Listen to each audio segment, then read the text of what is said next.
Sa mga nagdaang kabanata ay nagkaroon ng malakas na pagsabog sa lakas ng atake ng batang babae. Matapos ang kanyang pag-atake ay lumabas siya sa makapal na alikabok at natatawa niyang sinabi na nagsisilbi sa iyo ng tama para sa pang-aapi sa kanya.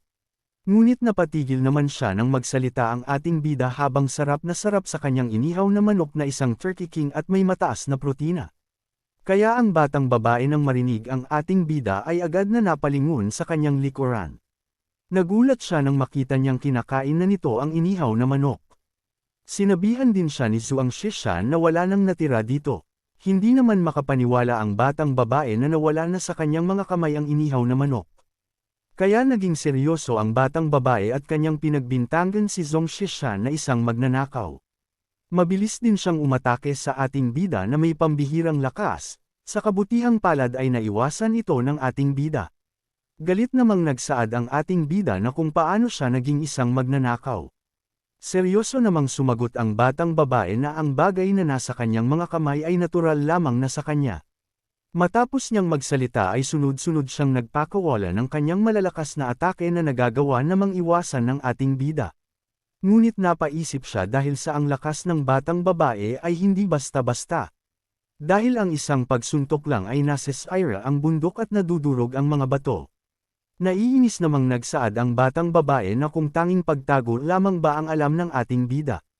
Ngunit nagtaka naman siya nang mahuli siya ng ating bida gamit ang elastic rope na mula sa system ng ating bida. Humingi naman ng tawad ang ating bida dahil sa kung hahayaan niya ito ay masisira nito ang kapaligiran. Bahagya namang napangiti ang batang babae, at mayabang niyang sinabi na kung sa tingin ba daw ng ating bida na isang ordinaryong lubad ay kaya siyang itali. Pagkatapos niyang magsalita ay ginamit niya ang kanyang pisikal na lakas upang sirain ang inaakala niyang ordinaryong lubad lang. Ngunit lumipas na ang ilang mga sandali ay hindi niya peren ito masira. Paulit-ulit niya itong sinubukan gamit ang kanyang pisikal na lakas ngunit ganun pa din ang naging resulta. Habang ang ating bida naman ay bahagya ng nagtataka na kung nasisiraan na ba ng ulo ang bata. Makalipas pa ang ilang mga sandali ay baka sa mukha ng batang babae ang pagkadismaya dahil sa hindi niya magawang sirain ang lubad. Nasabi pa nga niya na kahit ang heavenly rank na kasangkapan ay hindi siya kayang mahuli, kaya nagtataka siya na kung bakit hindi siya makawala sa lubad. Nagsaad naman si Zhuang Shishan na ang elastic robe na ito ay ang ginagamit niya para sa mga ehersisyo at pagpapalakas. Kaya kung sa tingin ba nito ay madali lang itong mapunit. Dagdag pa ng ating bida na hindi niya din akalain na magagamit sa ganito ang mga kagamitan sa pag-eehersisyo na mula sa gantimpala ng system. Galit na nagsaad ang batang babae na ang lakas ng loob ng ating bida na itali siya ng ganito. At kung kilala ba daw siya ng ating bida? Nagtanong naman si Zhuang Shishan na kung sino naman ito.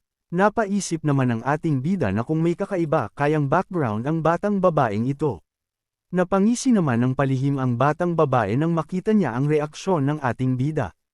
Kaya nagsaad siya na siya ang kanyang senior sister, ang kilalang maliit na tao mula sa Yulin Immortal Sect. Muling nagkaroon ng matagal na titigan ang dalawa dahil sa kayabangan ng batang babae. Ilang sandali pa ay sinabihan na ni Zhong Shishan ang bata na parang 7 o 8 taong gulang ka lang at sinasabi mong senior sister kita. Masungit naman na nagsaad ang bata na wag nitong tingnan ang edad niya, dahil mas nauna siyang pumasok sa sekta kaysa dito. Dagdag pa niya na kung alam din ba ng ating bida na kung anong uri ng parusa ang matatanggap nito sa pagkakasala sa kanyang nakatatanda. Ngunit napatigil naman siya sa kanyang mga sinasabi nang bigla siyang buhatin ng ating bida. Kaya galit siyang nagtanong kung anong ginagawa nito. Sinabihan naman siya ng ating bida na ang malaman na isa siyang disciple ng Yulin Immortal Sect ay nagpapadali sa kanya. Dadalhin din niya ito sa pangunahing bulwagan, at pag-usapan ang kabayaran para sa pagkawala ng protina niya. Nagmakaawa naman ang bata na bitawan siya ng ating bida. At kung hindi ba mahal nito ang bata base sa edad, at kung hindi ba din ito iginagalang ang matanda sa mga tuntunin ng senyoridad. Sinabihan naman siya ni Zhong Shishan na wala siyang pakialam. Makalipas pa ang ilang mga sandali ay nakarating na ang dalawa sa Yulin Immortal Sect, na kung saan maraming mga disciple ang makikita dito. Ngunit nabahala naman ang isang disciple nang makita niya ang batang babae kaya agad niyang isinigaw na lumabas na ang demonyong bata. Nang marinig naman ito ng mga disciples ay baka sa kanilang mga mukha ang takot at base sa reaksyon nila ay kilalang kilala nila ito. Nang bahagyang makalapit ang dalawa ay agad na nagsitakbuhan ang mga ito na ipinagtaka ng ating bida. Kaya naman nagmungkahi siya na mukhang hindi maganda ang reputasyon nito. Masungit naman na sinabi ng bata na wala siyang pakialam. Habang naglalakad sila patungo sa bulwagan ay mapapansin na parang sila na lamang dalawa ang nasa daan. Samantala, sa hindi kalayuan na kung saan pinagmamasdan ng mga disciple ang dalawa ay nagsaad ang isa na kung ito na ba ang munting mangkukulam ng Yulin Immortal Sect. Mukhang nasupil na siya nitong weirdo na ito, si Zhuang Shisan. Sa totoo lang, isang weirdo lang ang makakapagpasunod sa ibang weirdo. Ngunit wala silang kaalam-alam na naririnig pala sila ng batang babae kaya baka sa mukha nito ang labis na inis. Sa kanyang galit din ay sinipa niya ang peraso ng bato patungo sa mga ito. Tinamaan naman ang isa at sa lakas nito ay namuti ang kanyang mata at napasuka pa ng tubig. Takot na nagsaad ang isa na nahimite siya. Sinabihan naman siya ni Zhuang Shishan na kumilos ito ng maayos at huwag gumawa ng gulo. Nagsaad naman ang batang babae habang nakalabas ang dila na ayaw niyang pinag-uusapan siya ng mga tao sa likod niya. Sinabi naman ng ating bida na gusto niya talagang makita kung anong uri ng mga magulang ang nagpalaki ng isang anak na tulad mo, kaya matigas ang ulo at pabago-bago. Subalit makalipas ang ilang mga sandali nang makapasok sila sa bulwagan ay inamin sa kanya ni Househead na tama dahil siya ang ina ng batang ito. Nang marinig naman ito ng ating bida ay nawala ng kulay ang kanyang mundo at mabilis na lumayas ang kaluluwa nito sa kanyang katawan. Lumipas ang ilang mga sandali at ipinaliwanag ng ating bida ang mga nangyari dagdag pa niya na mayroon din siyang malinaw na larawan ng nangyari. Sinabihan naman ni Househead ang kanyang anak na hindi ba dapat ikaw ay nasa parusa ng paghihiwalay. Kaya paano ka nakalusot ulit? Malamig naman na nagpaliwanag ang bata na dahil narinig niya na may nagbasag ng batong panukat ng espiritual, at nakabasag ng record ni Tangtang sa paligsahan ng espada. Kaya hindi niya na napigilan ang kuryosidad niya at ginusto niyang lumabas para tingnan ito. Napahawak naman sa ulo ang Househead nang kanyang marinig ang dahilan ng kanyang anak. Kaya sinabihan niya ito na ang parusa ay madidagdagan ng 1 buwan. Nabigla naman ang batang babae nang marinig niya ang sinabi ng kanyang ina, kaya naman agad siyang nagreklamo dahil sa masyado na itong matagal. Ngunit tinignan naman siya ng seryoso ng kanyang ina at nagtanong na kung may reklamo pa ba ito. Malungkot naman na iniyuko ng batang babae ang kanyang ulo at sabay na sinabi na hindi na siya maglalakas loob, at babalik na sa kanyang dormitoryo. Umalis na malungkot ang batang babae habang pinagmamasdan siya ng dalawa. Sinabi naman ng Househead sa ating bida na nakakaawa din siyang bata. Dahil sa pinanganak itong kakaiba, nang marinig ito ni Zhuang Shishan ay nagtaka siya. Ipinaalam ni Househead na napisa siya mula sa isang higanting itlog na natagpuan niya maraming taon na ang nakalilipas. Nagulat ang ating bida nang malaman niya ito, kaya naisip niya na maraming protina sana iyon. Ngunit sa kabutihang palad buti na lang at hindi niya ito sinubukan, baka nakain niya ito agad. Dagdag pa ni Househead na noong una, gusto niya itong pakuluan ng puti, ngunit sa hindi inaasahang pagkakataon, napisa ang higanting itlog sa isang batang babae sa ilalim ng init ng apoy. Bahagya namang pinagpawisan ng ating bida dahil sa mas malala pa pala ang Househead sa kanya. Nagpatuloy ang kwento ng Househead at kanyang sinabi na siya ay isinilang sa tuktok na ng body refining, na may likas na banal na kapangyarihan at isang matibay na pangangatawan. Dahil sa kabaitan, inampun ko siya. Nang marinig ito ni Zhuang Shishan ay kanyang nasabi na ibig sabihin siya ay isang nag-aalaga lamang at hindi tunay na ina. Muling nagsaad ang Househead na ngunit hindi niya makontrol ang kanyang lakas ayon sa gusto niya. Kadalasang hindi sinasadyang nagdudulot ng pinsala at nagdudulot ng pinsala sa iba. Kaya ang ibang mga disciples ay hindi makasabay sa kanya dahil sa mapaminsala nitong lakas na hindi sinasadya. Kaya naman lagi siyang walang kaibigan hanggang ngayon. Nabigla naman ang ating bida ng kanya itong marinig. At naalala niya ang kanyang nakaraan na kung saan wala din siyang mga kaibigan. Kaya naman nasabi na lang ng ating bida na kagaya niya lang ito sa dati niyang buhay. Muling nagsaad si Househead na unti-unti na yata siyang nagbago ng pagkatao. At siya ay naging sadyang malikot, at mahilig maglaro ng mga kalokohan. Malamig naman na sinabi ng ating bida na ginagawa niya ito para makaakit ng atensyon. At huwag magpaloko sa kanyang mga kalokohan at pagtawa, dahil marahil tinatakpan niya ang kanyang panloob na kalungkutan lamang. Inilipat ang eksena na kung saan nagkakaroon ng pagyanig. At sa likod nito ay nandito ang batang babae na paulit-ulit na sinusuntok ang malaking bato. Seryoso ding minura ng batang babae ang ating bida dahil sa ito ang dahilan kung bakit lalong tumagal ang kanyang parusa. Ngunit nagulat naman siya nang biglang magsaad ang ating bida na dito pala ang lugar kung saan ka nakatira. Agad din siyang humarap sa ating bida na nagtataka kung bakit ito nasa kanyang lugar. Kaya galit niya itong sinabihan na kung bakit ito nandito. At kung paano nalaman ni Zhong Shishan ang lugar na ito. Hindi naman ata ito nandito para kutsain siya. Ang pangalan ng batang babae ay si Little Moon. Nalungkot naman ang ating bida habang kanyang pinagmamasdan ng batang babae. Naaalala din niya ang sinabi ng househead sa kanya na siya at si Little Moon ay may maraming pagkakatulad. Kaya baka matulungan ito ni Zhuang Shishan. Nagmungkahi ang ating bida habang nakatingin sa lugar na kaya, ito ang iyong kapaligiran sa pamumuhay. At kung bakit ang gulo ng lahat, at para na itong junkyard. Lalo namang nena si Little Moon at kanyang sinabihan ang ating bida na kaya talagang pumunta ka dito para kutsain siya. Kaya ngayon ay sobrang nagagalit na siya. Sinabihan naman siya ng ating bida na huminahon lamang ito, dahil sa ayaw niyang makipaglaban.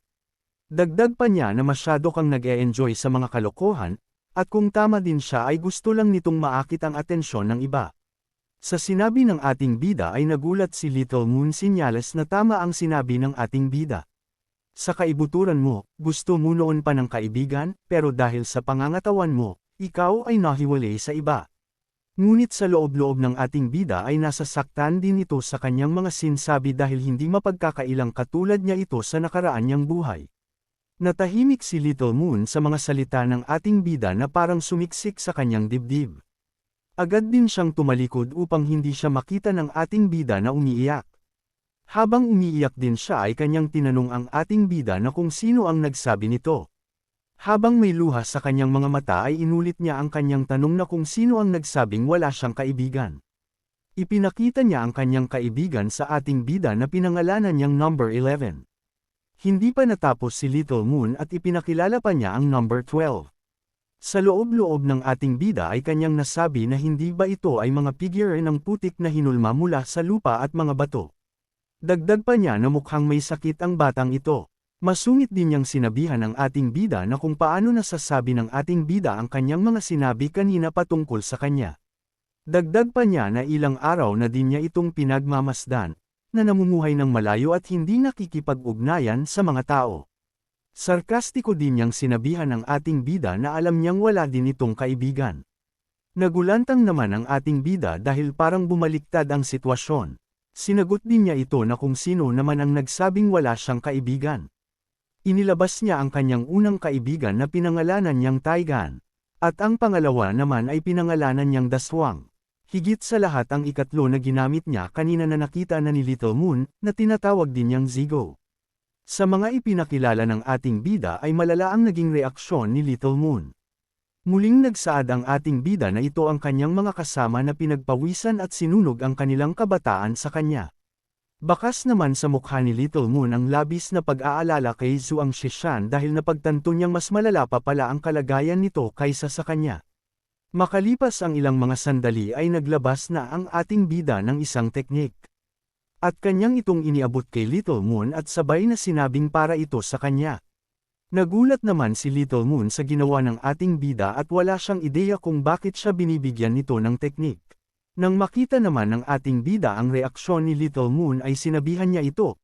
Natanggapin ito dahil isa itong pambihirang pamamaraan, ito rin ay isang kabayaran para sa pagtaas ng iyong parusa ng dahil sa kanya.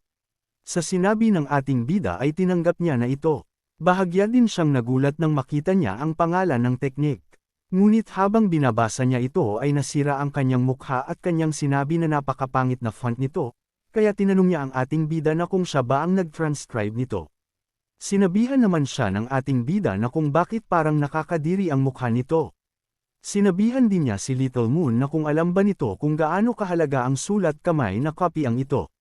Nasa loob-loob pa nga ng ating bida na ito ang meditation technique na ibinigay ng muscle cultivation system pagkatapos makumplito ang pangunahing gawain.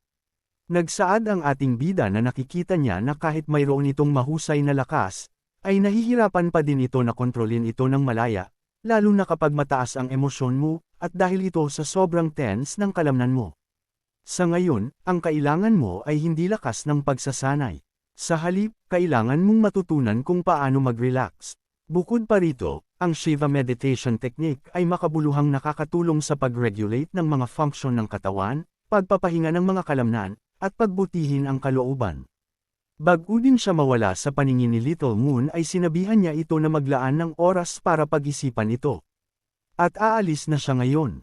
Natahimik naman si Little Moon dahil sa mga sinabi sa kanya ng ating bida. Gustuhin man niyang magpahayag ng kanyang pasasalamat ay hindi niya ito magawa dahil sa nahihiya siya.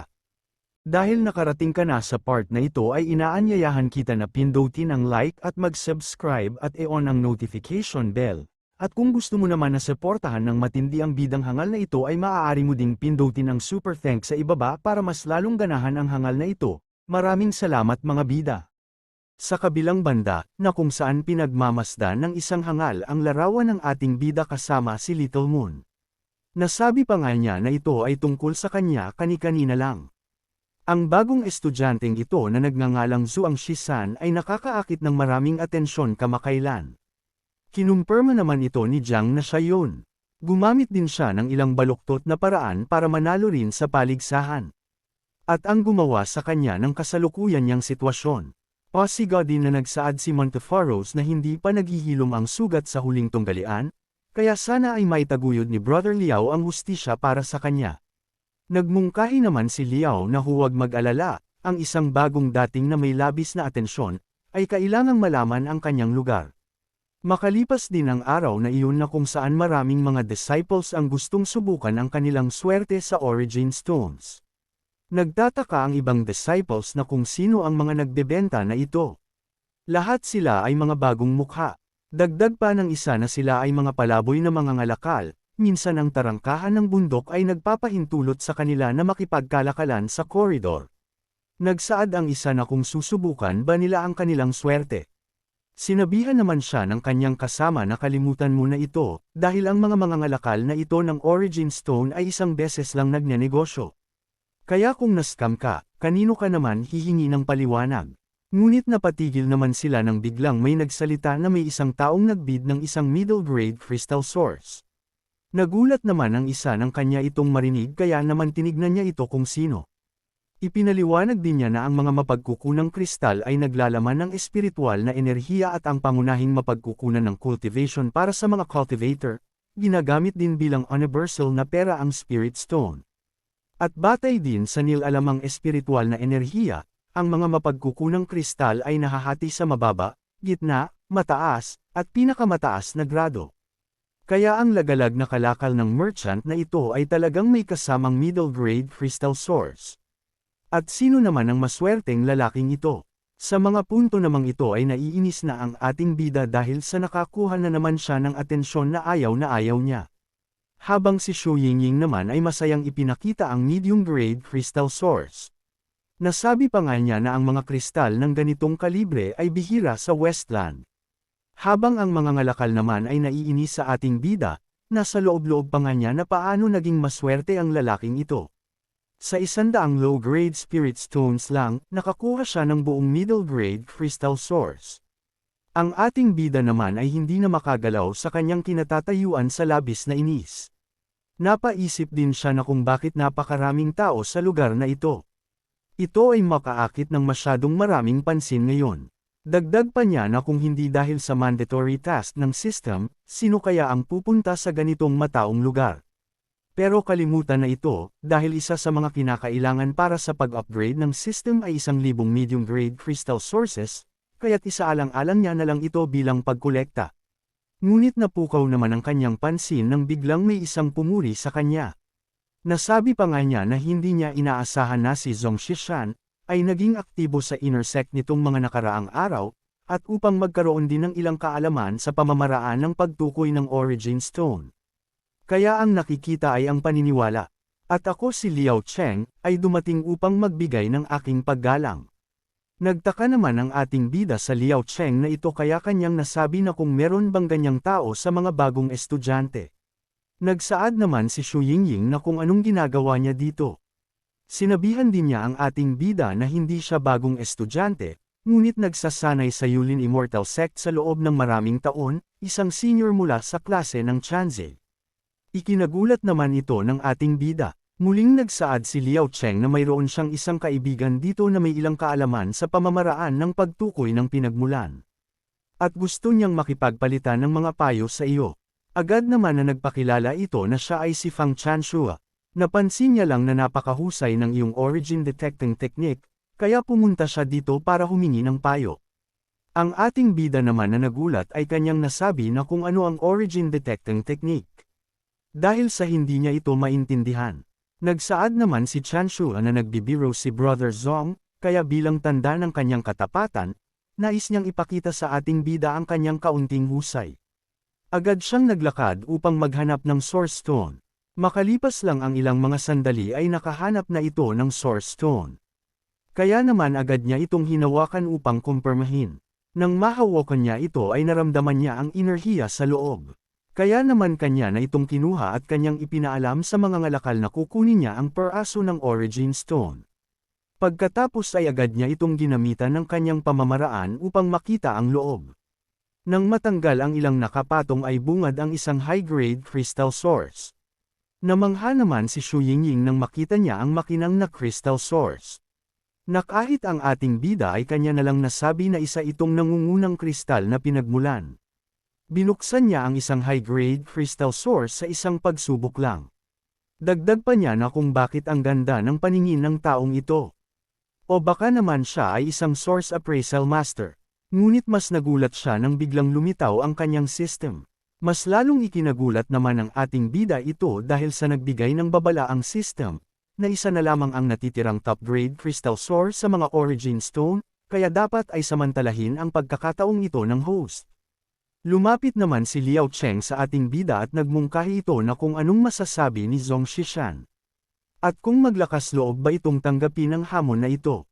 At tingnan nila kung sino ang makakapagbukas ng crystal source na may mas mataas na halaga. At ang natalong partido na ito ay dapat ding ibigay ang lahat ng mga crystal source na binuksan ngayon. Hindi naman agad nakasagot ang ating bida sa pagkakataong ito. At gaya lagi ng kanyang inaasahan sa kanyang system ay magiging mandatoryong misyon din ito. At nakasaad din dito na tanggapin ang Source Stone at ang imbitasyon sa hamon sa pagsusugal at manalo.